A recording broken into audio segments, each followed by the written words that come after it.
Is there a risk associated with comparing metal roofs on the basis of their cost?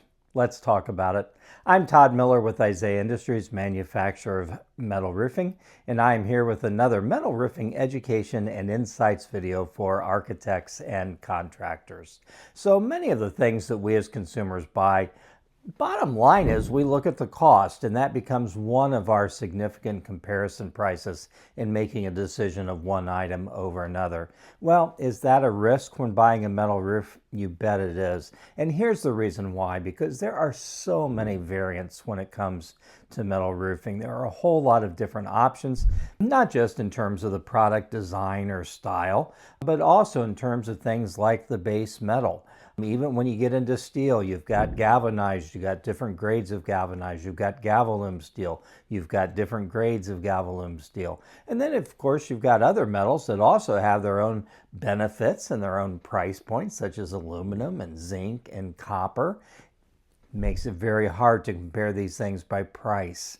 Finally, also, when you look at the coatings on a metal roof, the coatings that give it color and protection, there are different grades there too. So sort of the entry-level paint finish on metal roofs is a polyester variant. So it's got polyester as the resin. And over time, that polyester starts to break down, which means you start to lose pigmentation.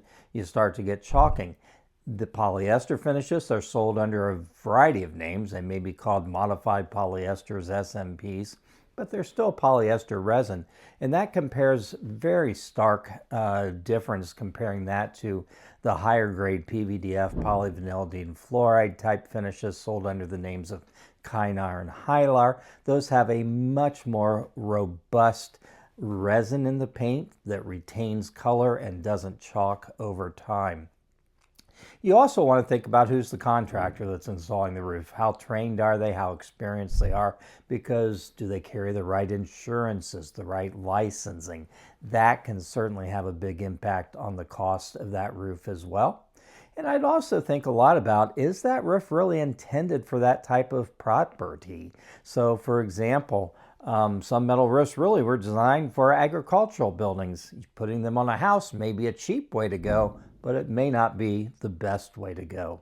Feel free to reach out to me anytime. Todd Miller, Metal Roofing Expert. You can find me on LinkedIn or drop me an email at todd.miller@isaiahindustries.com.